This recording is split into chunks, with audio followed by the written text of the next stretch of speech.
So,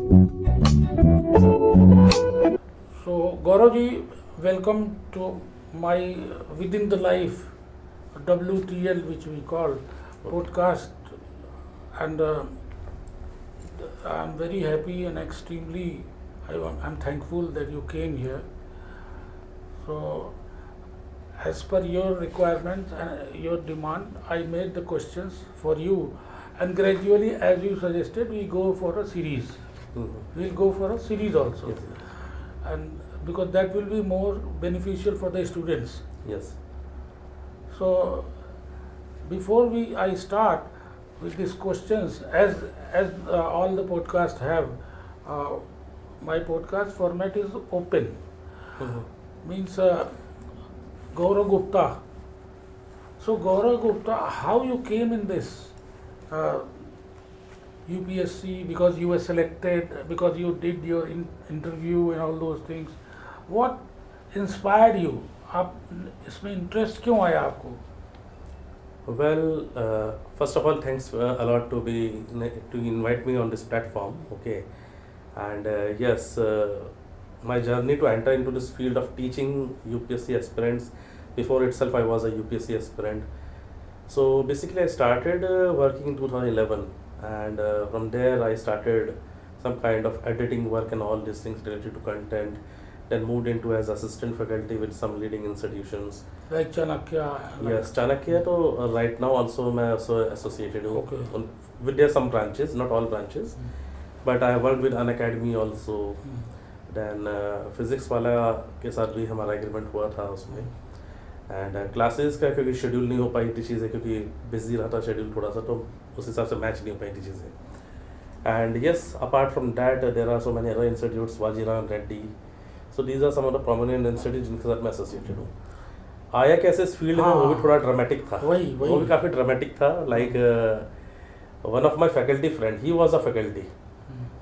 और ऐसा होता है कि हम लोग तो बस सिंपली किसी मुखर्जी नगर में किसी छोले भटूरे की शॉप पे जो है सुबह ब्रेकफास्ट कर रहे थे. सो जिस इंस्टीट्यूट में मेरे फ्रेंड पढ़ाते थे, तो उनके डायरेक्टर भी आए अपनी फैमिली के लिए कुछ पैक कराने के लिए. एंड देयर ही सेड कि सर कोई फैकल्टी बताओ ज्योग्राफी के लिए या एनवायरनमेंट के लिए. हमारे ऐसे फैकल्टी थे, उन्होंने बीच में कुछ ऐसा छोड़ दिया है, कुछ कर दिया है, तो अब बड़ी प्रॉब्लम हो गई है सर, तो कुछ करिए आप इसमें. तो उन्होंने कहा कि सर की कमांड बहुत अच्छा है, ज्योग्राफी आपका सब्जेक्ट रहा. जी. Actually I am a student of professor Majid Hussain. And professor Majid Hussain sir जो थे बेसिकली, वो आज तक ज्योग्राफी पढ़ाने वाले बहुत ही कम ऐसे फैकल्टीज़ हुए हैं. मतलब almost there could be hundreds of books जो उनके नाम पे पब्लिश हुई हैं. हाँ, आई नो. ठीक है, प्रोफेसर माजिद हुसैन. देन इसके अलावा कुछ और भी ऐसे प्रोमिनेंट फैकल्टीज़ हैं जिनसे काफ़ी मेंटरशिप मिली है मेरे को, उनसे मैं भी इंस्पायर्ड रहा हूँ. तो he was knowing about me कि इसके अच्छे कॉन्सेप्ट्स हैं, कमांड अच्छे कॉन्सेप्ट्स हैं, तो ही जस्ट पुश्ड मी कि सर आप इनसे पढ़वा लीजिए, ज्योग्राफी पढ़ा देंगे उसमें. एंड कुछ ऐसा प्लान नहीं था, कुछ नहीं था ऐसा कि हाँ पढ़ाना है या कुछ ऐसा करना है. Just like that. Just like कि वहाँ पे उन्होंने सर ने कहा कि सर आप आइए एक बार जरा पढ़ाइए. हाँ, उन्होंने नहीं पहले डेमो लिए थे, उन्होंने 2 दिन डेमो लिए थे, इंटरव्यूज़ हुए थे, काफ़ी अच्छे खासे क्वेश्चंस उन्होंने पूछे ज्योग्राफी पे, सब चीज़ों पे. इनफैक्ट 2-3 ज्योग्राफिकल एक्सपर्ट्स भी बिठा रखे थे उन्होंने. अल्टीमेटली ही सेलेक्टेड में, और उसके बाद फिर एक असाइनमेंट स्टार्ट हुआ. एंड करते करते ग्रेजुअली फिर मूव ऑन करते गए, आगे के हर बड़ा असाइनमेंट्स आते रहे उसमें ऐसे फिर करते हुए. सो 2011 ऑनवर्ड्स ये था कि मतलब एक्सीडेंटली, ऐसा कोई प्लान नहीं था, कुछ नहीं था. Yes. So what was your background in studies? In studies you did geography.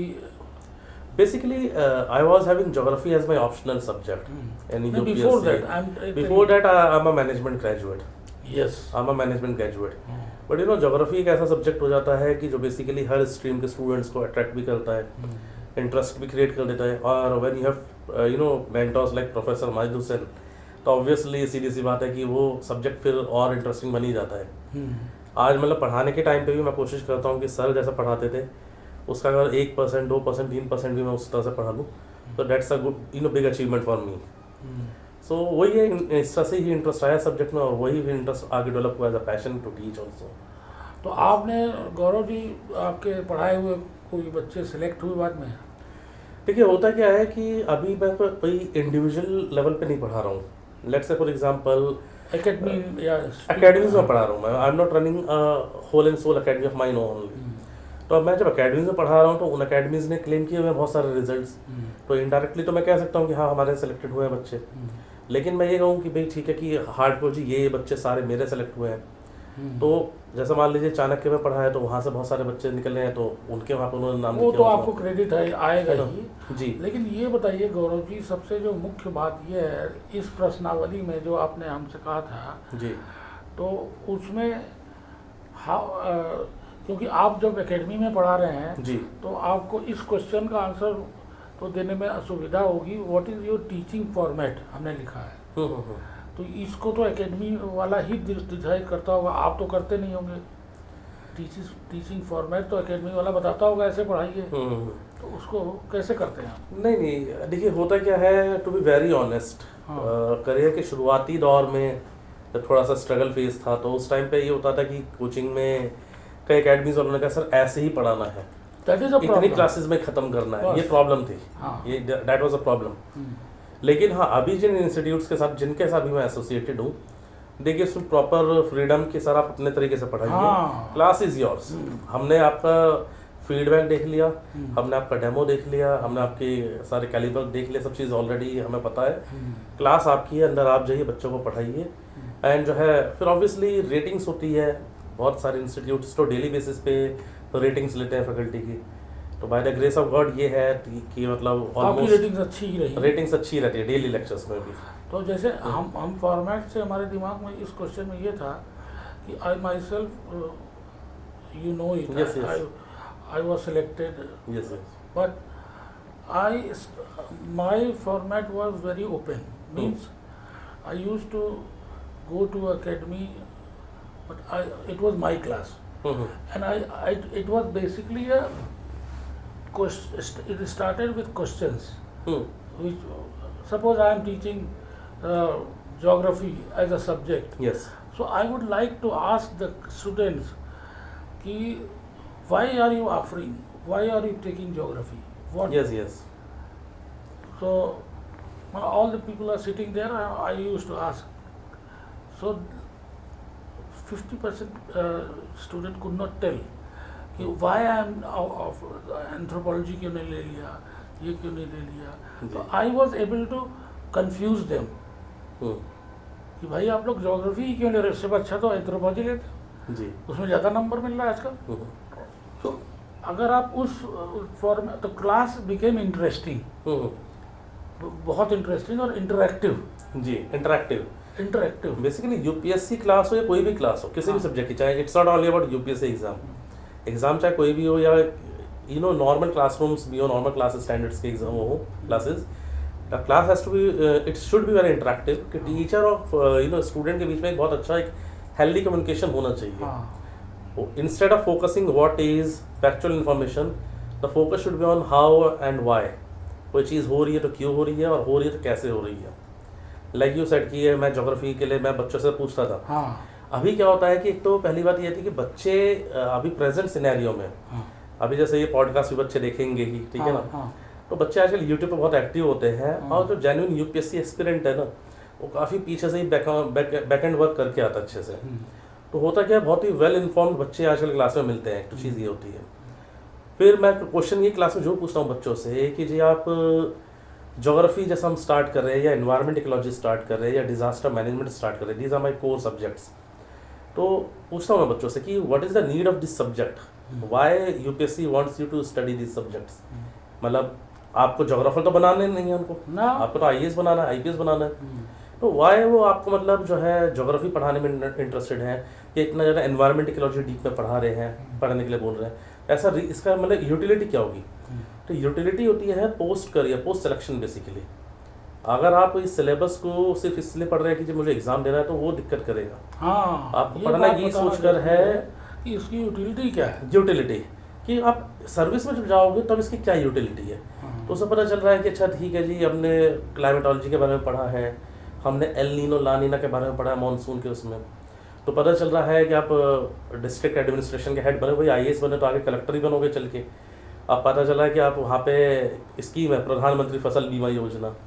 अब उसमें यही होता है कि जो डिस्ट्रिक्ट एडमिनिस्ट्रेशन ने क्रॉप को नोटिफाई किया है, फार्मर ने अगर उस क्रॉप को ग्रो किया है और उसके बाद वो क्रॉप फेलियर हो गया किसी वजह से, तो सरकार उसको कंपनसेट देगी, कंपनसेशन करेगी। लेकिन अगर मान लीजिए कि आप कलेक्टर और आपको ये नहीं पता कि इस साल एल नीनो इवेंट रहने वाला है। अब एल नीनो इवेंट कुछ ऐसी मैकेनिज्म्स होते हैं क्लाइमेटोलॉजी में कि जिसमें अगर 10 बार एल नीनो हो रहा है तो 10 में से 8 बार 9 बार इंडिया में सूखा पड़ेगा, एक सूखा पड़ने के चांसेस बढ़ जाते हैं। अब ऐसी कंडीशन में आपको अगर वो आइडिया नहीं है कि इस साल एल नीनो पड़ने वाला और आपने क्रॉप नोटिफाई कर दिया है राइस, जिसको बहुत ज़्यादा पानी चाहिए, तो पता चला बारिश उतनी हुई नहीं है, वो क्रॉप फेलियर हो गया उसका। तो ऐसे बहुत सारी चीज़ में होता है। जैसे मान लीजिए कि माउंटेन एरिया में कोई कलेक्टर है, अब उसको अगर जो है वो कोई भी डीएम है, बाय डिफ़ॉल्ट वो डीडीएम में होता है डिस्ट्रिक्ट का, डिस्ट्रिक्ट डिजास्टर मैनेजमेंट अथॉरिटी, उसका हेड होता है वो। तो अब डिस्ट्रिक्ट में कोई भी डिजास्टर आ रहा है तो उसको मैनेज करने का काम, उसको कैसे काउंटर करना है, कैसे कॉम्बैट करना है, सब उसी का है। you know the role of climate, Exactly. you know, weather, all these ji conditions, ji you बिल्कुल। don't know. और अब देखिए राइट नाउ अभी तो मैन मेड डिजास्टर्स भी ज़्यादा हो गए हैं। बिल्कुल वही बता रहा हूँ मैं कि अभी we are living in the era of global warming and climate change. आने वाले साल में समझिए आप कि जो भी हमारे फ्यूचर एडमिनिस्ट्रेटर्स होंगे, करंट जनरेशन के जो भी एडमिनिस्ट्रेटर्स होंगे, सबसे ज़्यादा जो प्रॉब्लम फेस करेंगे वो यही फेस करेंगे।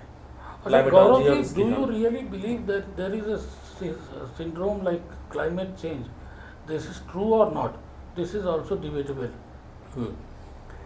देखिए क्लाइमेट चेंज वैसे एक जो है ना नेचुरल फिनोमेना है।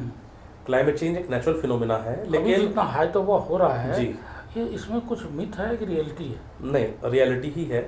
रियलिटी बहुत ज़्यादा होगी, मिथ थोड़ा कम कह सकते हैं कि हो सकती है, लेकिन रियलिटी बहुत ज़्यादा है।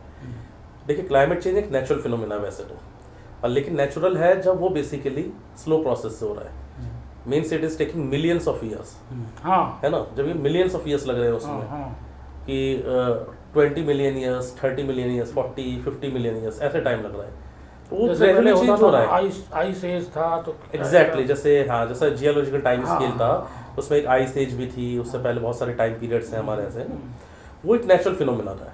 अब नेचुरल फिनोमेना में जो भी स्पीशीज होती हैं, जो चाहे वो ऑर्गेनिज्म कोई भी हो, चाहे हम ही हो, हमें ग्रेजुअली उस चेंज के अकॉर्डिंग हम अपने आप को अडेप्ट कर लेते हैं। लेकिन यही चेंज अगर सडनली हो जाए क्लाइमेट में तो ये हमारे लिए चेंज प्रॉब्लम कर देगा। अभी क्या हो रहा है कि ये समझिए आप कि इंडस्ट्रियल रेवोल्यूशन से लेके अभी तक लगभग 200-250 साल के इस टाइम पीरियड में ये समझ लिए कि जितना कार्बन डाइऑक्साइड पिछले 10 लाख साल में ऐड हुआ था हमारे इस अर्थ में, उतना कार्बन डाइऑक्साइड इन 200-250 सालों में ऐड हो गया है। इसी से क्लाइमेट और चेंज, कार्बन डाइऑक्साइड जो हीट एब्जॉर्बिंग गैस होती है, वो एटमॉस्फेयर में रहते हैं, हीट को एब्जॉर्ब करती है। जितने ज़्यादा ये ऐसी गैसेज होंगी उतना ये हीट को एब्जॉर्ब करेंगी, और इसीलिए हम इनको ग्रीन हाउस गैसेज भी कहते थे, क्योंकि ये प्लांट्स की नर्सरी वगैरह में वो ग्रीन हाउस बनाते हैं ना हीट को ट्रैप करने के लिए। तो क्योंकि ये गैसेज भी ट्रैप करती है हीट को, इसलिए इनको ग्रीन हाउस गैसेज बोलते थे। अब ये क्या है कि जब ये गैसेज हीट को ट्रैप कर रही है, पूरे अर्थ का टेम्परेचर बढ़ रहा है एटमॉस्फेयर में, उससे होता है ग्लेशियर मेल्ट होना स्टार्ट हो गए। ग्लेशियर्स मेल्ट हो रहे तो सी लेवल बढ़ना स्टार्ट हो रहा है। सी लेवल बढ़ना स्टार्ट हो रहा है तो कई सारे कॉन्टिनेंट्स ऐसे हैं, कई सारी कंट्रीज ऐसी हैं जो बहुत ही सी लेवल से बहुत ही थोड़ा ही ऊपर है। हाँ, तो डूब जाएंगे। अभी जैसे एग्जांपल के लिए आप लीजिए इंडोनेशिया, तो इंडोनेशिया की कैपिटल है जकार्ता, लेकिन इन्होंने नई कैपिटल अपनी डेवलप कर रहे हैं क्योंकि उनका खुद का एस्टिमेट है कि अगले 15 से 20 साल में जकार्ता पानी में डूब जाएगा। ठीक है, तो अब यही चीज़ इंडिया में भी है। इंडिया कोई अलग तो है नहीं अर्थ से, वर्ल्ड से अलग तो है नहीं, बल्कि एक लीडिंग पावर बनने जा रहा है हमारा देश भी। ठीक है ना। तो अब यहाँ पे भी जो है आप देखेंगे तो बहुत सारे ऐसे चैलेंजेस हैं जो एनवायरमेंटल रिलेटेड चैलेंजेस या climate change related challenges future में और ज़्यादा इमर्ज होने वाले हैं। सबसे बेस्ट एग्जांपल अभी रिसेंट का हीट वेव्स का। आप सोचिए कि अभी तक हम पढ़ा रहे थे कि वर्ल्ड का हॉटेस्ट प्लेस लिबिया में है, अल अजीज़िया, जहाँ पे सबसे ज़्यादा टेम्परेचर रिकॉर्ड हुआ था। और अभी जो है हमारे इंडिया में ही टेम्परेचर के रिकॉर्ड रोज टूट रहे हैं। जब हीट वेव्स का टाइम चल रहा था 50 डिग्री सेल्सियस, 52, 55, ठीक है, कहाँ पे ऐसे टेम्परेचर रिकॉर्ड हुए। तो हो सकता है कि 2 साल में हम जो अपने देश में ही, फिर हमें विदेश में जाना पड़े, अपने देश में बोलना स्टार्ट कर दे कि यहाँ पे सबसे हॉटेस्ट टेम्परेचर रिकॉर्ड हुआ है। तो ये सिम्टम्स है क्लाइमेट चेंज के। अब ये इतने सडन जो क्लाइमेट चेंज होता है ना, तो बहुत सारे ऑर्गेनिजम्स, चाहे वो ह्यूमन हो, चाहे बर्ड्स हो, चाहे रेप्टाइल्स हो, चाहे मैमल्स हो, तो बहुत सारी स्पीशीज़ ऐसी होती है जो इतने सडन क्लाइमेट चेंज को अडेप्ट नहीं कर पाते, वो फिर एक्सटिंक्ट हो जाते हैं, उनकी पॉपुलेशन बहुत डिक्लाइन होने स्टार्ट हो जाती है। ये चीज़ होती है। अच्छा, अभी जो हमारे आपसे प्रश्न हैं जी, वो ये पूरी जो आपकी यूपीएससी कोचिंग और मॉक टेस्ट इन सब से रिलेटेड है कि हम इसको मानते हैं क्योंकि हम लोगों का ज़माना दूसरा था। जी। उस समय कोचिंग का मतलब ये था कि वो गुरुकुल टाइप का होता था, लोग पढ़ते थे मन लगा के इस तरह से। अब मॉक टेस्ट आ गया है, और तो इसमें आपका कितना विश्वास है कि जैसे कितना इससे फ़ायदा होता है? देखिए, फ़ायदा तो बहुत सारी चीज़ों का होता ही है इसमें, लेकिन ये student has to be selective. मतलब ऐसा नहीं है कि रैंडमली मार्केट में गए, कोई कहीं का कोई भी मॉक टेस्ट मिला उसको उठा लिया, उन्होंने कर लिया सर। और डिप्रेस हो जाता है उसके बाद। तो डिप्रेस मॉक टेस्ट देने के बाद उसको पता चलता है कि वो 20% नंबर पा रहा है। जी जी। इसका देखिए तरीका यही होता है कि पहले आप जो है, जो आपकी एनसीईआरटी बुक्स है, पहले एक तो सबसे पहली चीज़ क्या है, इमीडिएटली आपको जंप ऑफ नहीं करना है कि आप सीधा मॉक टेस्ट लगाने चले गए। सबसे पहली चीज़ ये होती है कि आपने एनसीईआरटीज़ को पढ़ें। एनसीईआरटीज़ को पढ़ के अपना बेस को पहले डेवलप करें। और एनसीईआरटीज़ पढ़ते वक्त ये नहीं है कि बहुत सारे स्टूडेंट्स में एक हैबिट होती है कि अब तो हम यूपीएससी की तैयारी कर रहे हैं, तब एनसीईआरटी में कुछ भी अलग सा वर्ड दिखेगा, कुछ टेक्निकल सा वर्ड दिखाई देगा, कुछ बहुत ही डेलिकेट वर्ड दिखाई देगा, तो उसको अंडरलाइन करेंगे, हाईलाइट करेंगे कि ये इंपॉर्टेंट है। और यूपीएससी वो सब चीज़ नहीं पूछेगा।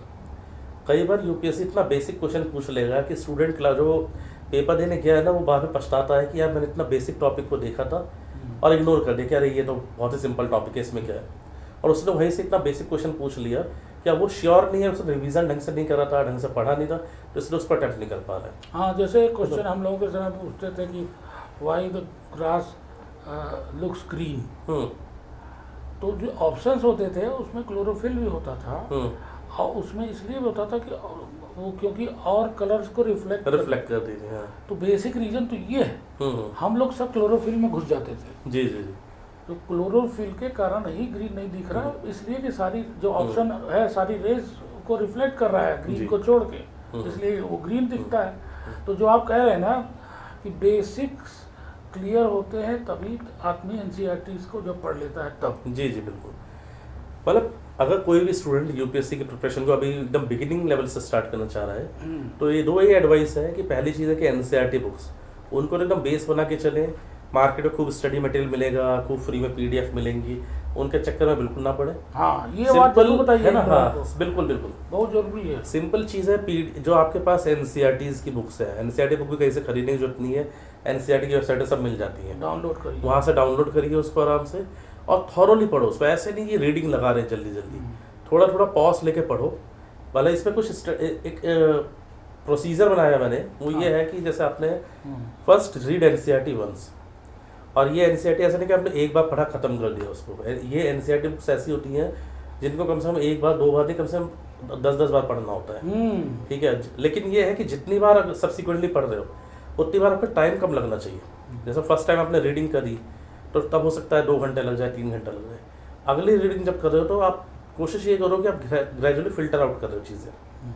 इसके फिल्टरेशन कैसे होगा? अब मैं अगर मान लो एकदम बिगिनर हूँ, मैं फ्रेशर हूँ, अब मैं कैसे फिल्टर आउट करूँगा कि कौन सा टॉपिक इंपॉर्टेंट है इसमें, कौन सा नहीं है, या किस टॉपिक को किस पॉइंट ऑफ व्यू से पढ़ना है, ये बहुत इंपॉर्टेंट होता है। इसके लिए ज़रूरी होता है कि यूपीएससी के जो लास्ट 10, 12 ईयर्स, 13 ईयर्स तक के क्वेश्चन पेपर्स हैं उनको थॉरली पढ़ो। 2011 से लेके 2011 में सीसेट आया था, ठीक है, तो 2011 से लेके अभी तक का मतलब 14 ईयर्स हो गया अब, ठीक है ना। इन पिछले 14 साल के जो क्वेश्चन पेपर्स हैं इनका सही से एनालिसिस करो। मान लीजिए लेट्स से फॉर एग्जांपल आप पॉलिटी पढ़ रहे हो, अब पॉलिटी पढ़ रहे हैं तो पॉलिटी में एनसीईआरटीज़ के साथ फिर एक बुक होती है एम लक्ष्मीकांत, बहुत ही अच्छी बुक है, बहुत ही जेन्युइन बुक भी है, लेकिन उसके साथ कई टॉपर्स बता देंगे कि डीडी बासु भी पढ़ना है या सुभाष कश्यप भी बोल देते हैं। तो आप एकदम से सारे बुक्स की तो पहले खरीद के मतलब मार्केट में से, क्योंकि होता क्या है, सबसे बड़ा रोग यही होता है, सबसे बड़ा प्रॉब्लम है। हम लोगों के समय में तो जवाहर बुक डिपो हुआ करता था, अभी भी है, वो अल्टीमेट है, वो अल्टीमेट है, वो आधा वो उसको तैयारी पूरी वही वाज गाइड टू अस। हाँ एग्जैक्टली, मतलब वो is not only a book seller, बता भी देंगे कि यार इस बुक में ये कॉन्सेप्ट अच्छा है, इस बुक को पढ़ लोगे, ये वाला टॉपिक बहुत बढ़िया, इसमें एक्सप्लेन किया हुआ है, वो ऐसा बता देते हैं। बढ़िया नोट्स भी देता था जी, किसी को टॉपर के नोट तो जी, सब हाँ देता था वो। हाँ जी, तो उतना वेल वर्स्ड हमने किसी को नहीं देखा जितना जवाहर बुक डिपो है। अब क्या होता है ना कि उनके जैसे मुखर्जी नगर में, राजेंद्र नगर में बहुत सारे स्टॉल्स लग गए। अच्छा, और बुक्स की इतनी भरमार हो गई है, तो प्रॉब्लम यही होती है कि जो बिगिनर बच्चा होता है ना, कंफ्यूज है वो, हाँ, वो मार्केट में जाएगा। अब उसने कहा कि यार ठीक है मुझे पॉलिटी पढ़ना है, तो पता चला कि 6-7 बुक उठा के लेके आ गया। उसने 2-4 टॉपर्स के बुक्स इंटरव्यू पढ़ लिए, किसी ने कहा डी बासु भी पढ़ना है, किसी ने कहा सुभाष कश्यप भी पढ़ना है, ऐसे करके 5-6 बुक्स लेके आ गया। अब उसके साथ प्रॉब्लम क्या होगी, जब वो एनसीईआरटी उठा के पढ़ेगा तो उसको एम लक्ष्मीकांत याद आएगी, एम लक्ष्मीकांत को उठा के पढ़ेगा तो उसको डी बासु याद आएगी, वो पजल अप हो जाएगा। तो मेरा कट शॉर्ट में कहना वाला ये है, लिमिटेड बुक्स को रख के उनको रिपीटेडली पढ़ना है बस। और पिछले सबसे सारे बड़ी क्वेश्चन बात। पेपर्स पे एनालिसिस करो बस। हाँ, ये बहुत अच्छी बिल्कुल। बात बताई। ये बच्चे समझते नहीं है। अच्छा, वो सोचते हैं कि जितनी ज़्यादा किताबें हम पढ़ लेंगे उतना ही हम ज़्यादा अच्छे हो जाएंगे। जी, जी। डी बसु भी पढ़ लेंगे, लक्ष्मीकांत भी पढ़ जी लेंगे। जी तो आप खाली एनसीईआरटी क्यों नहीं पढ़ते हैं? जी। बस वही पढ़िए, वही उसी से सब नहीं, हो जैसे जाएगा। पॉलिटी है उसके लिए एनसीईआरटी, एम लक्ष्मीकांत, ये 2 बुक्स तो तो बस बेसिक है यहीं ना। रुक जाइए। हाँ, इसके बाद अगर मान लो आपने इनको बहुत थॉरली पढ़ लिया है, बहुत थॉरली पढ़ लिया है, तो उसके बाद आपके पास अगर लगता है एक्स्ट्रा टाइम है, कुछ है, तो आप थोड़ी बहुत एडिशनल चीज़ें देख सकते हो। अदरवाइज जो है सीधा सा चीज़ है, एक कॉस्ट बेनिफिट एनालिसिस होता है। कॉस्ट बेनिफिट एनालिसिस ये होता है, जैसे मान लीजिए कि 2 सब्जेक्ट है, एक हो गया पॉलिटी, एक हो गया पीसीबी, फिजिक्स केमिस्ट्री बायो, ये भी है साइंस, जनरल साइंस में आता है इसमें, ठीक है ना। अब मैंने क्या देखा है कि कई स्टूडेंट क्या करते हैं, खासतौर पर जो इंजीनियरिंग बैकग्राउंड वाले होते हैं या साइंस बैकग्राउंड वाले होते हैं, वो पीसीबी पे लगे होते हैं, बस। फिजिक्स केमिस्ट्री बायो पे, और एक महीना उस पर पढ़ रहे होते हैं। और फिर पूछते हैं, मैंने पूछा जैसे कि भाई क्या करा तुमने पिछले 1 महीने में? सर हमने साइंस पढ़ी थी। तो मैंने साइंस से पूछा कौन से साइंस, साइंस एंड टेक्नोलॉजी पढ़ा था या जनरल साइंस? नहीं सर, फिजिक्स केमिस्ट्री बायो पढ़ा था। और फिजिक्स केमिस्ट्री बायो से क्वेश्चन ही नहीं आएगा उसमें, आ ही नहीं रहा है। अब उस पर आपने 1 महीना पढ़ाया, डेली जो है 4 घंटा 5 घंटा उस पर टाइम दिया, क्यों? क्योंकि वो आपके बैकग्राउंड से मैच कर रहा था, आपको उससे पढ़ने में इंटरेस्ट आ रहा था, आपने टाइम पास कर आप दिया। उसमें न्यूटन पढ़ रहे हैं, जी, और जी। ये पढ़ रहे हैं, क्या जरूरत है पढ़ने की? Exactly। आप उसके एप्लीकेटिव एस्पेक्ट जी, अब साइंस एंड टेक्नोलॉजी पढ़ेगा स्टूडेंट, उसमें 10 12 15 क्वेश्चन को मिल भी जाएगा।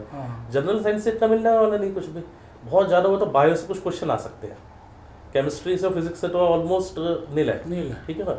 तो यहाँ पे क्या होता है, हमें कॉस्ट बेनिफिट एनालिसिस करना होता है कि किसी 1-2 सब्जेक्ट्स है, एक सब्जेक्ट में मैं 6 घंटे दे रहा हूँ, मुझे उससे कितने क्वेश्चंस कवर कर पा रहा हूँ मैं, दूसरा सब्जेक्ट में मैं टाइम दे रहा हूँ तो उससे मुझे कितने क्वेश्चंस कवर हो पा रहे and that pattern you will understand what you just now said कि आप क्वेश्चन पेपर्स को हैं। देखिए। PYQs, previous year questions. हाँ। PYQs को जितना पढ़ोगे, देखिए PYQs एक तरह से समझ लो जैसे हिस्ट्री। अब हिस्ट्री पढ़ने में क्यों पढ़ने चाहिए किसी भी स्टूडेंट को या किसी भी इंटेलेक्चुअल पर्सन को? आप हिस्ट्री पढ़ के फ्यूचर का एनालिसिस कर सकते हो, आपने पास्ट में क्या गलतियां करी है, तभी आप फ्यूचर प्लान करोगे ना उस हिसाब से।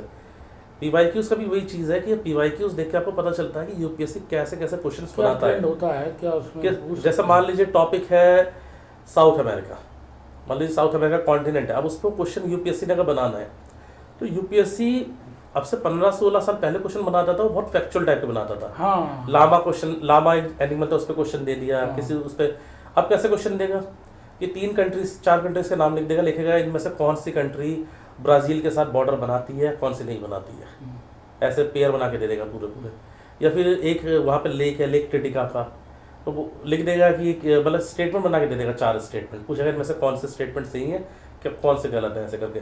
तो काफ़ी कॉम्प्रिहेंसिव कवरेज करता है, लेकिन ऑब्जर्वेशनल बेसिस वाले क्वेश्चन, ऐसे नहीं कि फैक्ट्स आपने रट लिए हैं और उसी से पूछा गया। पहले जैसे पूछते थे ऐसा नहीं पूछते। हाँ। अच्छा, तो बच्चों को जो तैयारी करनी चाहिए जी, व्हाट इज़ योर सजेशन कि वो प्रीलिम्स की तैयारी और मेंस की एक साथ करें, कि प्रीलिम्स में क्वालिफाई करने के बाद मेंस की तैयारी करें? ओके, वेल देखिए, क्योंकि मैं दिल्ली के अलावा पैन इंडिया लेवल पर कई सेंटर्स पर पढ़ाता हूँ, पुणे में भी, मुंबई में भी, फिर इसके अलावा भुवनेश्वर है, मतलब ऑलमोस्ट काफ़ी मेट्रोपॉलिटन सिटीज़ में पढ़ाता हूँ इंडिया, मतलब इससे दिल्ली से बाहर भी। और मैंने कई जगह देखा है कि ऐसा मिसकंसेप्शन स्टूडेंट्स में होता है कि वो कहते हैं जी पहले हम प्रीलिम्स की तैयारी करेंगे फिर मेंस की तैयारी करेंगे। तो देखिए ये एकदम सबसे गलत अप्रोच हो जाती है, और ये मतलब समझ लीजिए कि सुसाइडल अप्रोच एक तरीके की है। अच्छा, क्योंकि देखिए आपने प्रीलिम्स क्वालिफाई करने का रिकॉर्ड नहीं बनाना है कि हमने इतनी बार प्रीलिम्स क्वालिफाई है ना, वो तो क्वालिफाइंग है, बिल्कुल वो क्वालिफाइंग है। और दूसरी बात ये भी है कि आप अपनी लाइफ का एक बहुत इंपॉर्टेंट क्रूशल एज का टाइम दे रहे हो, मतलब 20-21 साल 22 साल, ये एक एज ऐसी होती है जिसमें आपने कोई भी चीज़ें सीखी है, आगे तो आपको वही हेल्प करेगी। अब ऐसी कंडीशन में आप सपोज करें कि आप जो है सिर्फ सोच के प्रीलिम्स की तैयारी करने बैठे हुए हो, सिर्फ प्रीलिम्स क्वालिफाई कर ले, उसके बाद आपको मेंस के लिए टाइम ही कितना मिलेगा, 2.5 महीना 3 महीना, तो उसमें क्या करेंगे फिर आप? इतने सारे सब्जेक्ट है, 15 से ज़्यादा सब्जेक्ट्स होते हैं जो कवर करने होते हैं। सबसे बेस्ट तरीका यही होता है कि कि अगर आप Integrated। 2025 के लिए तैयारी कर रहे हो IAS के लिए, 2025 प्रीलिम्स के लिए अगर तैयारी कर रहे हो, सो जनवरी 2024 से तो आपको तैयारी स्टार्ट कर देनी चाहिए प्रॉपरली, एक साल पहले प्रॉपरली, ठीक है। और इंटीग्रेटेड वे में प्रीलिम्स कम मेंस, जैसे मान लीजिए ज्योग्राफी है, और ज्योग्राफी और प्रीलिम्स और मेंस में जो टॉपिक्स है बहुत सारे ओवरलैपिंग होंगे, तो होंगे ही। ठीक है ना।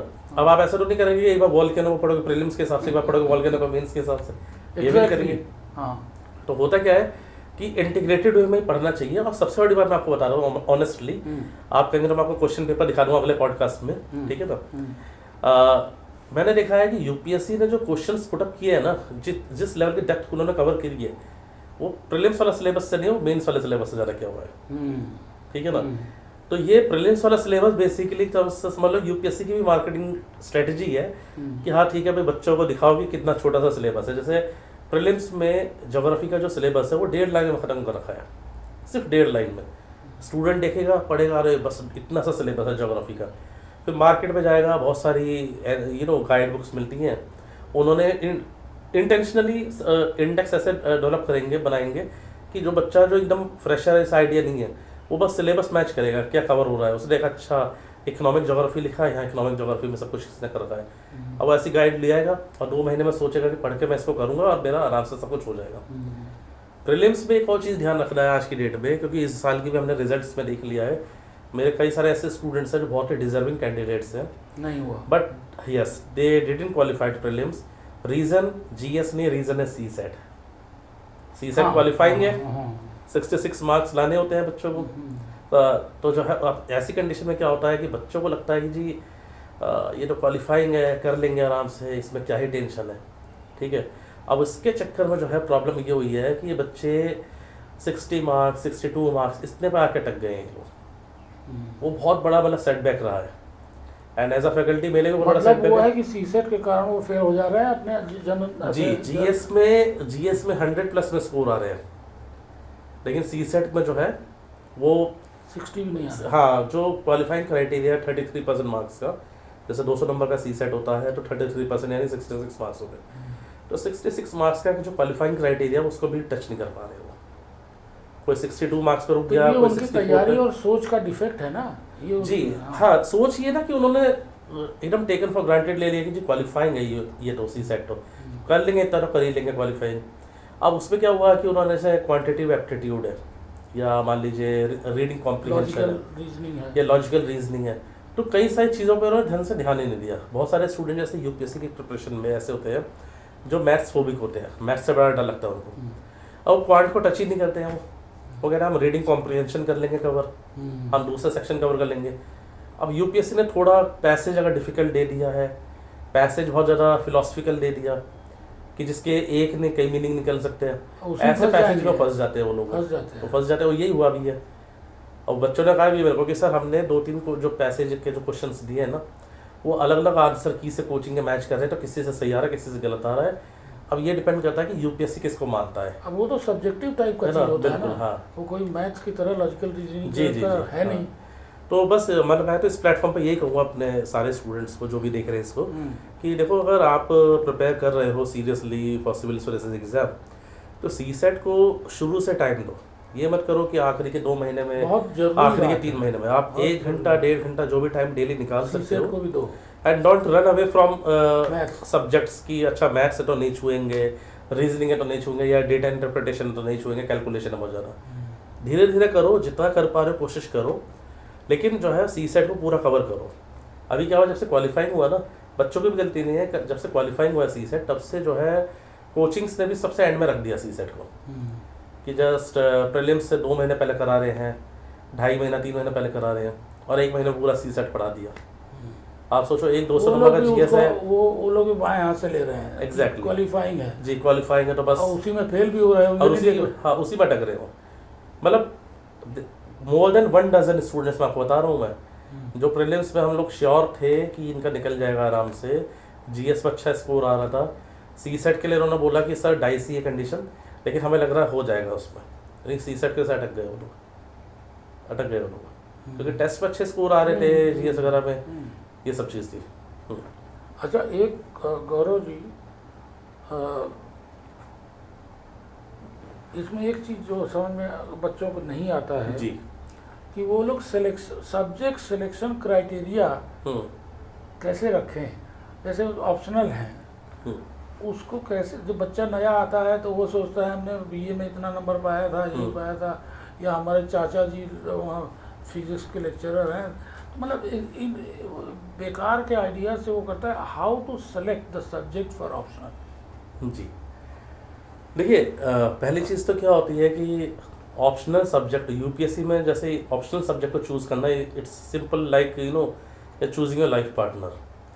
अच्छा। हाँ बिल्कुल, लाइफ पार्टनर को चूज़ करते हुए बहुत सोचना पड़ता है ना भाई, कि कैसे चलेगा कि नहीं चलेगी, निभेगी कि नहीं निभेगी।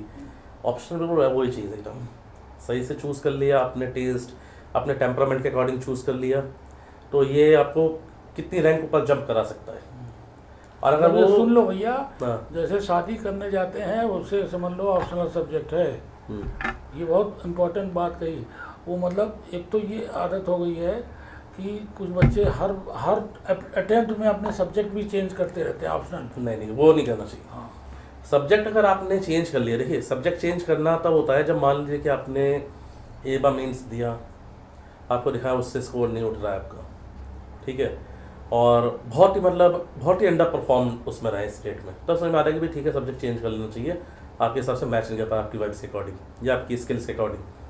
अब मान लो कि आपके 50-60 मार्क्स 70 मार्क्स का मार्जिन रहा था और आपको किसी ने कहा चाहिए अच्छा XYZ सब्जेक्ट अच्छा चल रहा है। अब मैं यहाँ किसी ऑप्शनल सब्जेक्ट का नाम नहीं लूँगा क्योंकि वो अननेसेसरी क्या होता है, स्टूडेंट्स का एक माइंडसेट डेवलप हो जाता है उसको लेके कि सर ने तो वो बोला तो वो अच्छा होगा। मैं बताऊँगा क्यों बोल रहा हूँ मैं ऐसा। नहीं, बहुत तो इम्पोर्टेंट है वो। हाँ। तो किसी ने बोला कि अच्छा यार वो सब्जेक्ट बड़ा स्कोरिंग चल रहा है, उससे बड़ा अच्छा नंबर आ गए, ये जो टॉपर है वो उसने वही सब्जेक्ट लिया था, देखो कितना बढ़िया स्कोर आ गया। अब उसने वो अपना सब्जेक्ट छोड़ा, अब वो वाला नया उठा लिया। तो जैसे ही आप ऑप्शनल चेंज करते हो, ये समझ लो कि आप जो तैयारी में आपको एक लिवरेज मिली हुई थी, आप ऑलमोस्ट 1 साल पीछे चले जाते हो उससे। फिर दोबारा से 4-5 महीने में ऑप्शन तैयार करोगे, फिर उसका आंसर राइटिंग करनी है। आंसर राइटिंग बहुत इंपॉर्टेंट पार्ट होता है, ठीक है ना। तो ऑप्शनल चेंज तब करना होता है जब आपने मेंस लिखा है, आपने मेंस लिख के देखा कि भाई मैं उस हिसाब से इसकी रिक्वायरमेंट के हिसाब से मैच नहीं कर पा रहा हूँ, या मेरी स्किल्स उसके हिसाब से मैच नहीं कर पा रही है। बाकी कैसे चूज़ करना सब्जेक्ट तो एक तरीका मैं बता देता हूँ, बहुत सिंपल है।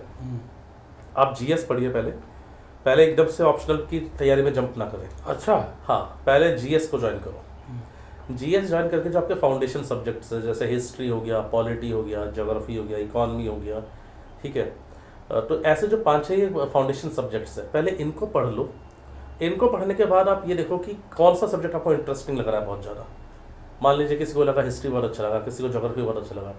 अब वो देख लो कि भाई उसके हिसाब से आपकी इस सब्जेक्ट की डिमांड के हिसाब से आपकी वाइब्स मैच हो रही कि नहीं हो रही। लेकिन सबसे इंपॉर्टेंट फैक्टर है इंटरेस्ट।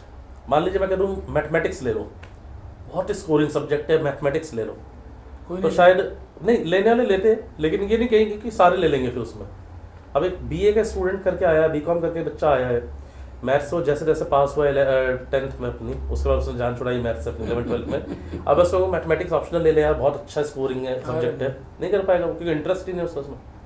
सारा खेल है इंटरेस्ट। ये आपने बहुत अच्छी बात बताई कि पहले फाउंडेशनल सब्जेक्ट्स पढ़े जो फिजिक्स के, उससे अपने अंदर सोचे कि किस चीज़ों के प्रति हमारी रुचि और रुझान है। जी, मतलब तरीका बहुत सिंपल है कि एक तो कोचिंग स्टार्ट करने से पहले एक तो NCERTs पढ़ो। आप NCERTs पढ़ के जाना चाहिए। ये नहीं है कि आपने सोचा कि आपने कोचिंग ज्वाइन कर लिया, सब कुछ कोचिंग वाले ही कराएंगे। वो तो कैप्सूल्स हो जाते हैं ना। हाँ, ये कैप्सूल में आपको इतने महीने में पूरा कर देंगे। बिल्कुल, हाँ, वो नहीं। NCERTs को पढ़ो। आजकल तो यूट्यूब का ज़माना है, ये भी यूट्यूब पे ही देखेंगे सब लोग, ठीक है ना। तो यूट्यूब का ज़माना है, तो उससे क्या होता है कि बहुत सारी इन्फॉर्मेशन जेन्युइन भी आपको मिलेगी। थोड़ा सा ध्यान देना पड़ेगा, इस चीज़ों को थोड़े कॉशियस रहना पड़ेगा बस। तो पहले NCERTs को पढ़ो, बेसिक्स को पढ़ो। NCERTs तो आपने पहले भी पढ़ी है, 11th-12th से, मतलब 12th तक पढ़ी है NCERT पहले भी। उसके बाद कोचिंग ज्वाइन करो। ये भी नहीं करना कि एकदम राइट अवे कोचिंग में चले गए, क्योंकि कई बार क्या होता है कि कोचिंग्स में कहीं पे बहुत बेसिक्स भी नहीं कराते। फेडरलिज्म क्या होता है या ऐसे बेसिक टर्म्स होते हैं, वही नहीं कराए, पता चला कोई नहीं किया। और ये जो एग्ज़ाम है ना, ये एक ऐसा एग्ज़ाम है जिसमें परसेंटेज क्राइटेरिया नहीं है। आप जैसे IIT का देखोगे, कई एग्जाम्स दिख रहे हैं, उससे परसेंटेज क्राइटेरिया होता है कि इतने परसेंटेज वाले की कई फॉर्म भरना है।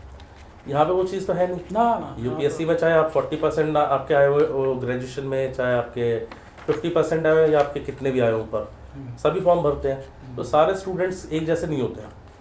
तो इसलिए क्या होता है कि कुछ लोग होंगे बहुत तेज़ भाग रहे होंगे, कुछ होंगे जो बहुत स्लो चल रहे होंगे, लेकिन सही से तैयारी करोगे तो सब एक लेवल पे आ भी सकते हो, या कई बार आप टॉपर से आगे भी निकल सकते हो, डिपेंड करता है आप पढ़ कैसे रहो उस चीज़ में। वो है फिर मैंने बोला है फिर से कि एनसीईआरटीज़ को अपना जो कोर बना के चलो पहले।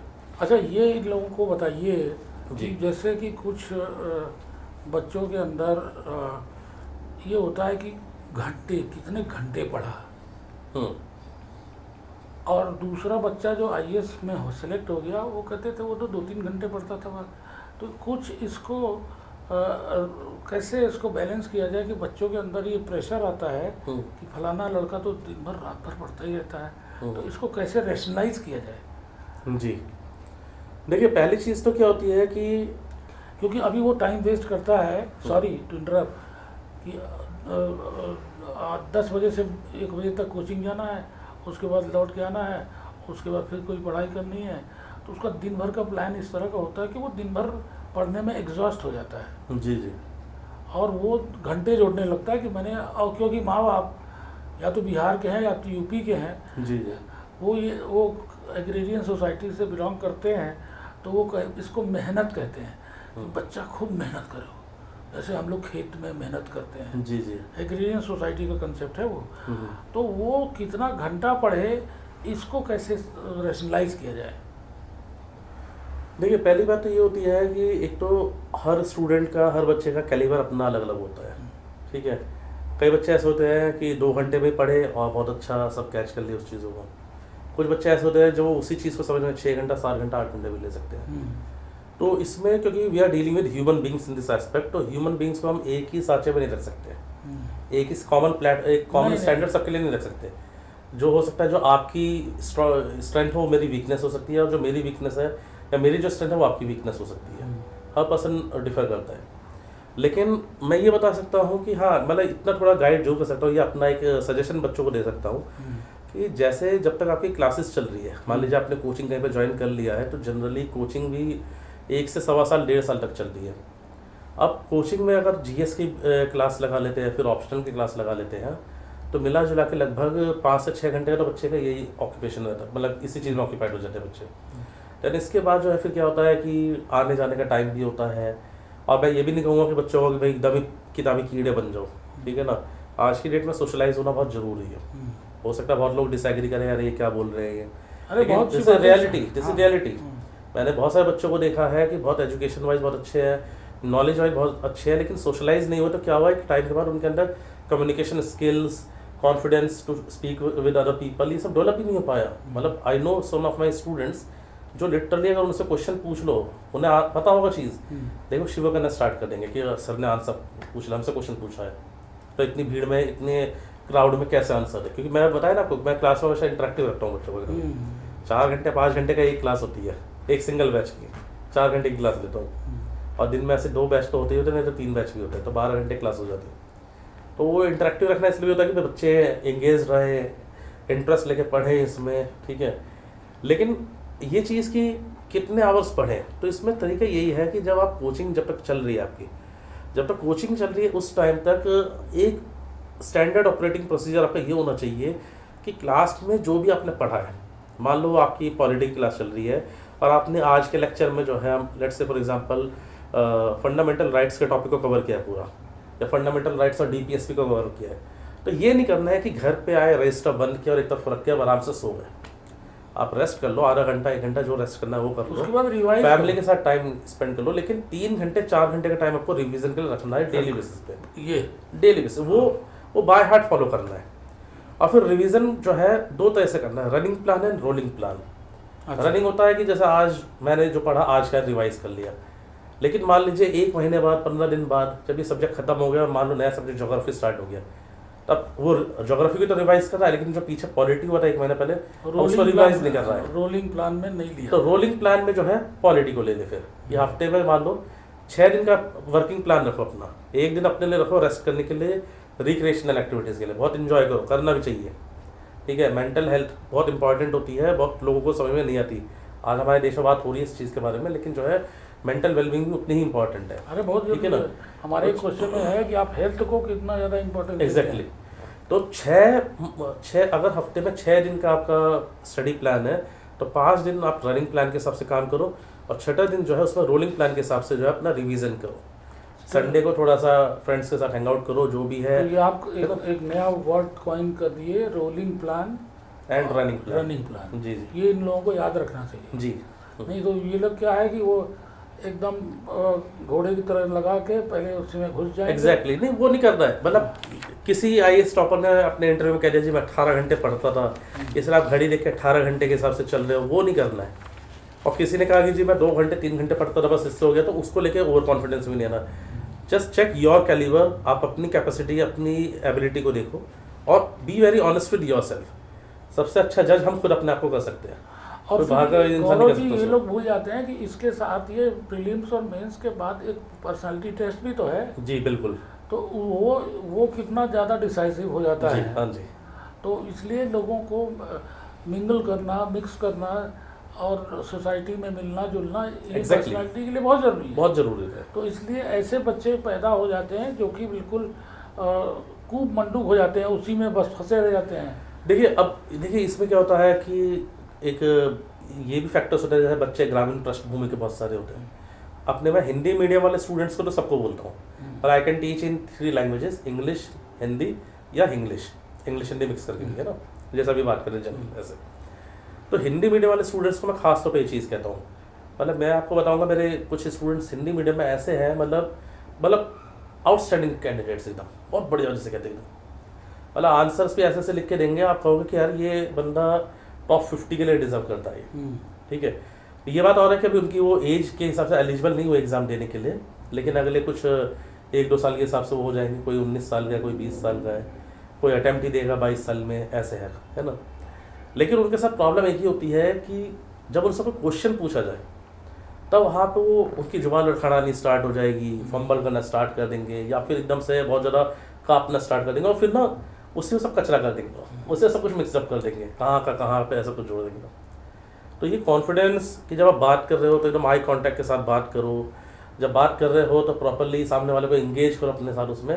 And this exam is something जिसमें आप मान के चलो कि नॉलेज का एग्ज़ाम नहीं है, नहीं नॉलेज वाला एग्ज़ाम ही नहीं है ये। नॉलेज वाला एग्ज़ाम होता तो आप, अगर नॉलेज वाला एग्ज़ाम होता तो पूरी स्टेजेस सारी की सारी ये जो है ऑब्जेक्टिव ही रख देते हैं। भाई नॉलेज तो टेस्ट करनी है, प्रीलिम्स में कर दिया उन्होंने, ऑब्जेक्टिव था, ऑब्जेक्टिव करते हैं जैसे मेंस में भी कर सकते थे। लेकिन यहाँ पर क्या है, बेसिकली आइडिया है कि पर्सनैलिटी कैसे है। तो यहाँ पे बहुत ज़्यादा इंपॉर्टेंट चीज़ होती है कि एक तो आपकी राइटिंग स्किल्स बहुत अच्छी हो, दूसरा आपकी वर्बल स्किल्स, स्पोकन स्किल्स बहुत अच्छी हो, ताकि जो आप आइडिया सोचो दिमाग में आप अच्छे से उसको लिख भी सकते हो, और जब सामने पूछने की बारी आई, जब जवाब देने की बारी है, तो आप अच्छे से जवाब भी दे पा रहे हो उसका। दोनों बहुत इंपॉर्टेंट है यहाँ पर। अच्छा, जो कंपलसरी पेपर जैसे ऐसे टाइप के जी जी जी, उसके लिए आपकी क्या स्ट्रेटजी होती है? सर देखिए, ऐसे पेपर अभी ये टाइम मेन एग्ज़ाम का पीक टाइम चल रहा है, ठीक है ना। अभी नेक्स्ट मंथ जो है फिर मेंस के एग्ज़ाम स्टार्ट हो जाएंगे। अभी ये पीक टाइम चल रहा है, और ऑलरेडी इस बार के जो स्टूडेंट्स मेंस लिख रहे होंगे वो तो ऐसे के लिए प्रिपेयर कर ही रहे होंगे। लेकिन जो है इन जनरल मैं आपको एक चीज़ बता देता हूँ कि पूरी यूपीएससी प्रिपरेशन में 2 सब्जेक्ट्स ऐसे हैं जिनके साथ बहुत ज़्यादा सौतेला व्यवहार होता है। पहला मैंने आपको बताया CSET, और ऐसे हाँ, दूसरा ऐसे। मतलब स्टूडेंट पूरे साल लगे रहते हैं जीएस के 4 paper, GS paper 1, paper 3, paper 4 over और टैक्सिंग हो optional, जाता है। ठीक है। जीएस की तैयारी हाँ। ओवर टैक्सिंग होती है। जी जी। अब ऐसी कंडीशन में क्या होता है कि ये बच्चे जीएस का स्कोर मतलब अच्छा उठा लेंगे, ऑप्शनल भी अच्छा उठा लेंगे, लेकिन एसए में फंस जाते हैं बहुत बार, और बहुत बुरी तरह से फंसते हैं, बहुत बुरी तरह से। बहुत बुरी तरह से। तो ये आप ये भी ध्यान रखना है कि एसएस को जब आप पढ़ रहे हो तो मतलब एसएस की तैयारी करने के लिए भी आप जो है प्रॉपर एक टाइम शुरू से लेके चलो अपने डेली रूटीन में। आपने 1200 वर्ड 1300 वर्ड का एक जो है आप एसए के आर्टिकल्स तैयार करके पहले रख सकते हो, ऐसे कर करके अलग अलग थीम्स में। साथ के साथ एडिटोरियल्स पढ़ने होते हैं उसके लिए। एडिटोरियल भी जब पढ़ रहे हो तो इसमें ये ध्यान रखो कि जो राइटर है, जो ऑथर है, वो बहुत ज़्यादा किसी आइडियोलॉजी से जो इन्फ्लुएंस्ड ना हो। लेफ्टिस्ट, पता चला बहुत ज़्यादा लेफ्टिस्ट है, बहुत ज़्यादा राइटिस्ट है, अगर ऐसी चीज़ें हैं तो वो भी दिक्कत में है। You need to write a very balanced essay, और उसके लिए ज़रूरी ये होता है कि टाइम टू टाइम आप जो एडिटोरियल्स मल्टीपल लोगों के पढ़ते रहो थोड़ा सा, and develop your own opinion. और ब्यूरोक्रेसी में जो ओपिनियन होता है वो बहुत बैलेंस्ड होता है। आप तो खुद ब्यूरोक्रेट रहे, तो आपको क्या बताऊँ मैं इस चीज़ के लिए, बल्कि इनफैक्ट आप बताइए इस चीज़ में, आपका भी तो एक्सपीरियंस होना चाहिए ना बच्चों को। You are into the service. मैं अपने बहुत सारे जो सेलेक्टेड स्टूडेंट्स हैं, फिर मैं बोल रहा हूँ selected students in the sense कि मैं डायरेक्टली किसी को क्लेम नहीं कर सकता हूँ। मैं जिन इंस्टीट्यूट के साथ एसोसिएटेड हूँ उनके बोर्ड्स पे लगे हुए हैं बच्चों के सारे फोटो, और क्लास में भी अटेंड, उनमें से बहुत बच्चे क्लास में भी बैठे हैं। ऐसा नहीं कि सारे क्लास के रूप में स्टूडेंट हैं, बहुत सारे इंटरव्यू के भी स्टूडेंट्स थे, और बहुत सारे एसए के स्टूडेंट हो गए, टेस्ट सीरीज के स्टूडेंट हो गए। तो इंस्टीट्यूट्स के तो अपने क्लेम्स होते हैं कि कोई 300 वो स्टूडेंट, तो अलग कमर्शियल एंगल है। यस, कमर्शियल एंगल हो गया वो। लेकिन जो है, हाँ, मान लीजिए कि किसी एक बैच में, जैसा अभी मेरी एक स्टूडेंट है वो जम्मू में रहती है, तो अभी उसका JKAS, Jammu Kashmir administrative services का इंटरव्यू की उसको कॉल आई है। तो उसने मुझे इन्फॉर्म करा कि सर मेरा ऐसा ऐसा है इंटरव्यू के लिए, आप मेरे को थोड़ा गाइड कर देना, या मैं दिल्ली प्रिपरेशन के लिए आ जाऊँ। तो मैं कहा भाई आप दिल्ली मत आओ, आप जो है ऑनलाइन भी इंटरव्यू की प्रिपरेशन होती है, आई टेल यू कि कहाँ पे ज्वाइन कर सकते हो।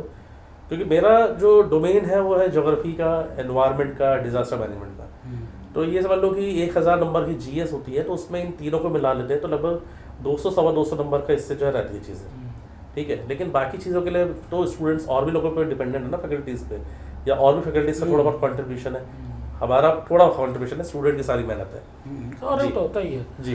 तो मतलब हमको ये लगता है 2-3 बहुत स्टूडेंट्स से मिलते जुलते रहते हैं, जी। वो लोग ऐसे बिल्कुल ध्यान नहीं देते हैं, मैं वही बता रहा हूँ। और राइटिंग स्किल हो जाती है 0। जी। और वर्ड लिमिटेशन के बाद जो है वो और भी कंप्रेस होने के बाद वो कुछ लिख ही नहीं पाते। जी। और रिपीटेटिव होता जाता है वो उनका। देखिए ऐसे, देखिए होता क्या है ना, बात इसको थोड़ा प्रैक्टिकल कंडीशन से भी अगर हम देखते हैं, बच्चे ने ग्रेजुएशन कंप्लीट करी, ग्रेजुएशन से पहले 11 से लेके ग्रेजुएशन तक आप मुझे बता दीजिए 5 साल के टाइम स्पेस में कौन से कॉलेज में, कौन से स्कूल में ऐसे लिखवाए जाते हैं बच्चों को ना। 11th में कॉमर्स साइड ले ली, आर्ट साइड ले ली, फिर ग्रेजुएशन में BSc ले ली, BCom ले ली, कहाँ पैसे है? कहीं पैसे तो है नहीं उसमें। और फिर बच्चे का क्या होता है, वो ऐसे वाला टच ऑफ छूट गया पूरा 5 साल। बचपन में वो निबंध लिखता था। जी है जी। महात्मा गांधी पे लिखो। जी। सुभाष चंद्र बोस हाँ जी। तो उस समय का अभ्यास छूट गया रहता वो छूट गया। हाँ, तो इसका सबसे अच्छा तरीका ये होता है कि जब आप प्रिपरेशन स्टार्ट कर रहे हो UPSC के ना, तो आप ये कर सकते हो कि जैसे आपने कोई एक न्यूज़पेपर आज का उठाया, उसमें आपने देखा कोई आर्टिकल लिखा हुआ है, आर्टिकल लेट से मान लीजिए पंचायत के ऊपर कुछ आर्टिकल लिखा हुआ है कोई ऐसा, उस आर्टिकल को आपने उठा लिया और थोड़ा सा उसको कंसाइज करके अपनी लैंग्वेज में 300-400 वर्ड में से लिखना स्टार्ट करो।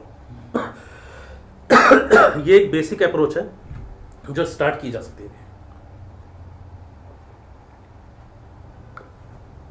ग्रेजुअली जब GS में आपके 4-5 सब्जेक्ट हो जाए, मेन सब्जेक्ट्स, करंट अफेयर्स आपने थोड़ा पढ़ लिया 6-7 महीने का, उसके बाद आप ऐसे लिखना स्टार्ट करो, क्योंकि ऐसे लिखने के लिए भी तो आपको कंटेंट चाहिए ना। अभी मैं कह दूँ कि नहीं जी मेरा टाइम टेबल इसमें ऐसे होना चाहिए, मैं ऐसे लिखूंगा, तो लिखूंगा कहाँ से? टॉपिक भी तो होना चाहिए, मटेरियल तो होना चाहिए। जी, कंटेंट भी तो होना चाहिए ना मेरे पास। वो कंटेंट के लिए थोड़ा वेट करना पड़ेगा, जब तक कंटेंट नहीं है तब तक आप जो है आर्टिकल्स को ऐसे प्रैक्टिस करो, 300-400 वर्ड में कंसाइज करके लिखना स्टार्ट करो उसको। तो राइटिंग स्किल है सारी की सारी। राइटिंग स्किल तो हम समझते हैं बच्चों में खत्म हो गई है। खत्म हो गई है, दे कैन नॉट राइट ऐसे एट ऑल। क्रिएटिविटी नील है, और उसको एक नई उसमें फील्ड खुल गई है आजकल, कंटेंट राइटिंग। ऐसे वाले जो है वो कंटेंट राइटिंग का जॉब लेने लगे हैं। नहीं, वो तो खैर सर अलग चीज़ हो गई है। आंसर राइटिंग की जहाँ तक बात आती है कि मुझे थोड़ा सा लगता है कि इस पर थोड़ा सा हमारा डिसएग्रीमेंट हो सकता है बात में। जो बच्चा थोड़ा सा सीरियस है, मतलब जो डिटरमेंट है एकदम, 2 तरह के बच्चे आते हैं इसमें। एक होता है जिसने ठाना कि मुझे IAS एग्ज़ाम क्वालिफाई करना है, और एक होता है जो मान लो अभी ग्रेजुएशन कर रहा है 3 साल से, अभी ग्रेजुएशन ख़त्म हुई है, अब इसके बाद ये परेशान है कि सोच रहा क्या करूँ।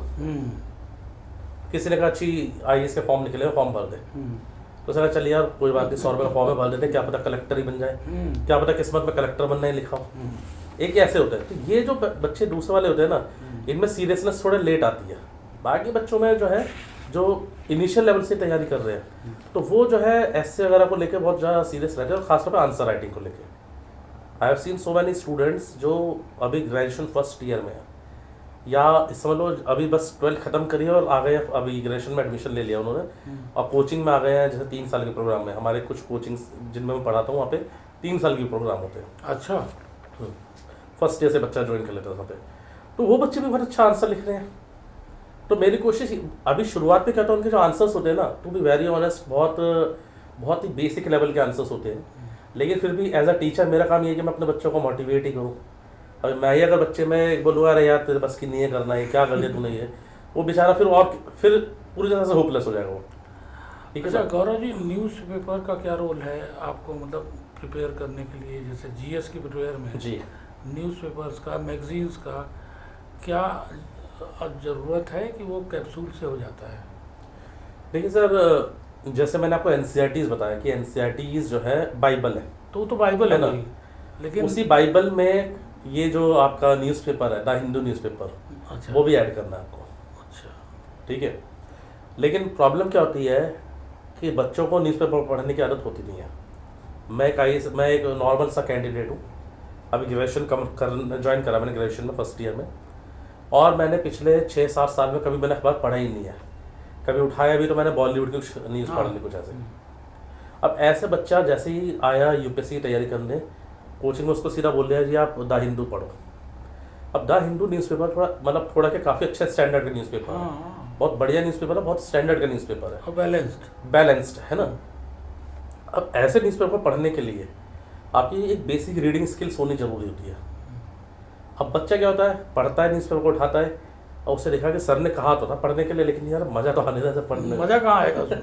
मज़ा नहीं आ रहा, तो करे क्या। और उसे समझ में आ रहा है कि यार ये न्यूज़ तो है, लेकिन इस न्यूज़ में हमारे काम की क्या चीज़ है, क्योंकि वो हर चीज़ को किस एंगल से देख रहा है, किस चश्मे से देख रहा है, कि इसमें यूपीएससी के काम की क्या क्या चीज़ है। इसके एक ही तरीका होता है, पहली चीज़ अपनी रीडिंग स्किल्स को डेवलप करो। कोई भी न्यूज़पेपर उठा लो शुरू के 15 दिन के लिए, 15-20 दिन के लिए, जो जिसको पढ़ने में तुम्हें इंटरेस्ट आता हो। इंग्लिश का है ठीक है, नहीं तो आपकी अपनी लोकल लैंग्वेज का, चाहे वो हिंदी हो चाहे कन्नड़ा कोई भी हो, आप उस न्यूज़पेपर को डेली पढ़ने की हैबिट डालो। 1 घंटा, 1.5 घंटा, 2 घंटा। अब जैसे ना मॉर्निंग में उठते हैं, चाय वाय पीते हैं, बिस्किट खाते हैं, हमारा रूटीन है वो। अब कोई कहता थोड़ी ना कि जी कहीं टाइम टेबल लिखा हमारा कि चाय इस टाइम पे पीनी है हमें, बाय डिफॉल्ट उठेंगे हम, कहेंगे चाय पिलवा लो, होता कि नहीं होता घर में। तो वैसे ही न्यूज़पेपर आपका एक रूटीन का पार्ट होना चाहिए। वो रूटीन में लाओ ऐसे अपने जिस अखबार को पढ़ के आपको इंटरेस्ट आ रहा है। उसके बाद जब आपका एक रूटीन बन गया है, फिर आपको क्या करना है कि यूपीएससी का जो सिलेबस है, जीएस पेपर 1, पेपर 2, पेपर 3 और पेपर 4, इन चारों सिलेबस का प्रिंट आउट लो और उस सिलेबस को डेली कम से कम 3 से 4 बार रीडिंग लगाया करो। ये बहुत अच्छी बात है। 3 से 4 बार रीडिंग, ठीक है ना। हाँ, उसके बाद क्या हो, जब आप अखबार उठाओगे, न्यूज़पेपर तो उठाओगे, अपने आप पकड़ लेगा तो ऑटोमेटिकली आप पकड़ लोगे। जैसे मान लो अभी कंचनजंगा ट्रेन एक्सप्रेस का एक्सीडेंट हुआ था ये, ठीक है, उससे पिछले साल बालासोर में ट्रेन एक्सीडेंट हुआ, अभी फिर रिसेंटली एक ट्रेन एक्सीडेंट हुआ इधर चंडीगढ़ के आसपास कहीं होगा, कहाँ पे हुआ है वो शायद, है ना। अब ये न्यूज़पेपर मतलब ये न्यूज़ है हमारे लिए, ठीक है ना। अब इसी न्यूज़ के आगे एक एडिटोरियल भी होगा जिसमें लिखा होगा कि रेल हादसे क्यों इतने ज़्यादा हो रहे हैं, कवच नहीं या लगाया, कवच नहीं लगाया। उसका जो भी राइटर है उसका अपना एनालिसिस होगा। आपने 2-4 लोगों को ऐसे पढ़ लिया आर्टिकल, ये जो भी चीज़ है, लेकिन आप इस आर्टिकल को एटलीस्ट फिल्टर आउट कर पाओगे, सेग्रीगेट कर पाओगे कि ये जीएस के कौन से पेपर से रिलेवेंट है। तो आपको समझ में आया कि यार ये डिजास्टर मैनेजमेंट का जो सब्जेक्ट है हमारा पेपर 3 ये उससे रिलेटेड है। उसमें मैन मेड डिजास्टर में आता है रेल एक्सीडेंट्स। तो क्या कर सकते हैं जी इसमें, जैसे कवच की हमने बात कर ली इसमें। फिर एक एडवाइस ये भी की है, एक रेलवे सेफ्टी कमिश्नर्स ने बहुत ज़्यादा करी है कि सारे रेलवे कोचेज़ LHB कोचेज़ कर दो, लिंक हॉफमैन बुश। अब LHB कोचेज़ में क्या होता है कि वो शॉक को एब्जॉर्ब कर लेते हैं, तो ट्रेन डीरेल नहीं होती है। मतलब अगर गाड़ी पटरी पर भाग भी रही है तो वो डीरेल नहीं हो पाएगी, क्योंकि मेजॉरिटी केस डीरेलमेंट की वजह से होते हैं।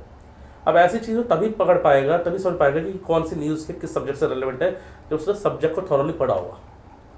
मान लीजिए सरकार ने कोई नया बिल लेके आई है और उस बिल के लिए सिंपल मेजॉरिटी चाहिए कि एब्सोल्यूट मेजॉरिटी चाहिए।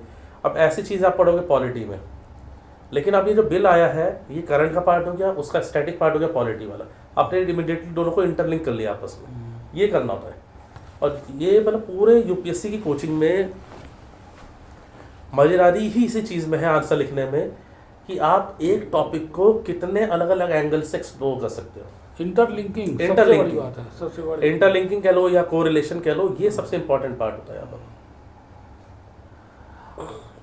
अच्छा, लास्ट में एक उत्सुकता है सब बच्चों के मन में जी कि वो कुछ ट्रिक्स होती हैं, जैसे कि मान लीजिए अनअकैडमी में पढ़ाते हैं या किसी राउज में पढ़ाते हैं, तो वो कुछ ट्रिक्स बाजीराव रेड्डी, हाँ जी, तो वो कुछ ट्रिक्स बताते हैं, तो उन ट्रिक्स को कैसे सीखा जाए? देखिए ट्रिक्स की जहाँ तक बात आती है तो tricks UPSC civil services exam में कुछ टॉपिक्स में हो सकती हैं, अच्छा, सब जगह नहीं हो सकती। मतलब जैसे अगर आप इसको रिलेट करेंगे अगर एसएससी बैंकिंग एग्जाम से, वहाँ पे फिट हो जाती एसएससी बैंकिंग एग्जाम में बहुत फिट हो जाती हैं। है। अच्छा। यूपीएससी वाले में ट्रिक्स एंड टेक्निक्स बच्चे पे भी वेरी करती हैं। जैसे मान लीजिए फॉर एग्जांपल मैं टॉपिक पढ़ाता हूँ इंटीरियर ऑफ अर्थ, ठीक है। अब इंटीरियर ऑफ अर्थ के टॉपिक में बताता हूँ कि अर्थ की कई सारी लेयर है और उन लेयर के बीच में कई सारी डिसकंटिन्यूटीज़ है।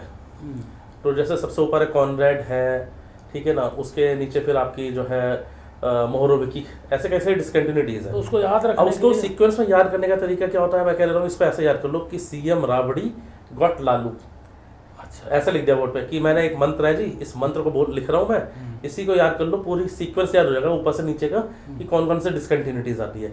तो सीएम, तो सी मतलब कॉनरेड, एम मतलब मोहो, देन राबड़ी तो रैपिटी, गॉट मतलब ये तो आपने गुटेनबर्ग, इसको आपने क्रिएट किया। जी जी जी गुटेनबर्ग हो गया, और जो लालू लेहमैन, एल लेहमन डिसकंटिन्यूटी, ऐसे ऊपर से नीचे सीक्वेंस आ गया पूरा पूरा ये। तो ये स्टूडेंट अपने मतलब पढ़ पढ़ के अपने खुद, क्योंकि स्टूडेंट पढ़ते हुए एक्सपीरियंस गेन करता है ना, तो जब स्टूडेंट पढ़ते पढ़ते एक्सपीरियंस गेन करता है तो अपने हिसाब से वो फंडेज अपने बना सकता है इसमें। बाकी यूपीएससी की प्रिपरेशन में एक चीज़ बहुत क्लियर है, शॉर्टकट्स बिल्कुल भी अलाउड नहीं है इसमें। टाइम आपको देना पड़ेगा, 2 साल का टाइम डेडिकेटेडली दो। उस टाइम पे भूल जाओ कि कोई दीदी की शादी है, किसी भैया की शादी है, वो चाचा नाराज हो जाएंगे, वो मौसी जी नाराज हो जाएंगी। जब आईएएस बन जाओगे, आईपीएस बन जाओगे, मौसा मौसी सब ढूंढते आएंगे ठीक है ना, ये सब ढूंढते आएंगे।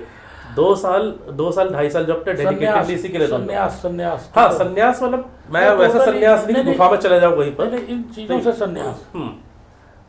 प्रॉब्लम सर ये होती है ना कि जैसे बच्चे क्या करते हैं कि जैसे मैंने देखा 3 साल के कोर्स में हमारे जो बच्चे आते हैं, या वैसे नॉर्मली 1 ईयर कोर्स में टारगेट बैच में जो बच्चे होते हैं, कई बार देखो बीच में गायब हो गए 1 हफ्ते के लिए, 10 दिन के लिए। पूछा कहाँ गए थे सर, शादी में। वहाँ गए थे सर, पहले तो काम से गए थे। अब मैं भी बड़ा मजे लेके पूछता हूँ बच्चों से कि भाई कहाँ गए थे, कहाँ गए थे, तो पहले स्माइल करके बोलूँ तो सब सोचेगा कि अच्छा सर कुछ डांटेंगे नहीं। सर वो एक्चुअली वो दीदी की शादी थी। मैं अगर कौन सी दीदी, तो कहना वो मौसी की बेटी की शादी थी। मैं कहा यार मौसी की बेटी, तो मैं अपनी शादी भी कराऊँ ना, किसी की हो, अगर मान लो कोई मैरिजेबल एज का हो, तो खुद की शादी के लिए भी 2 दिन से ज़्यादा का ब्रेक मत लेना।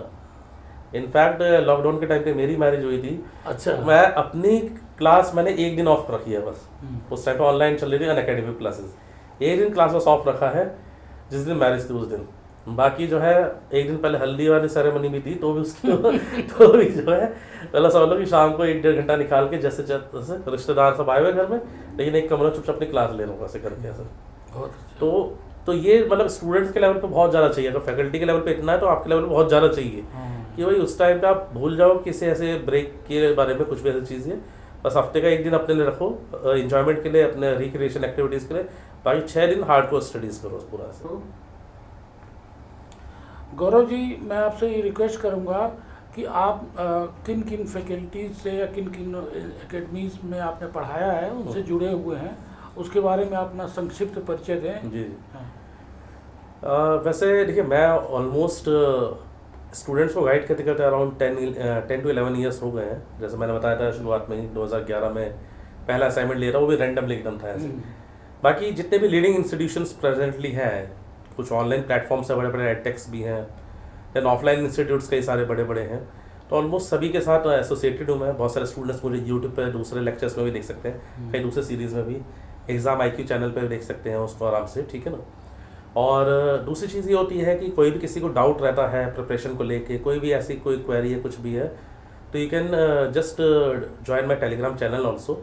तो वहाँ पे आपको जो है प्रॉपरली कोई भी क्वेश्चन आपको पुट करना है तो आप आराम से कर सकते हैं।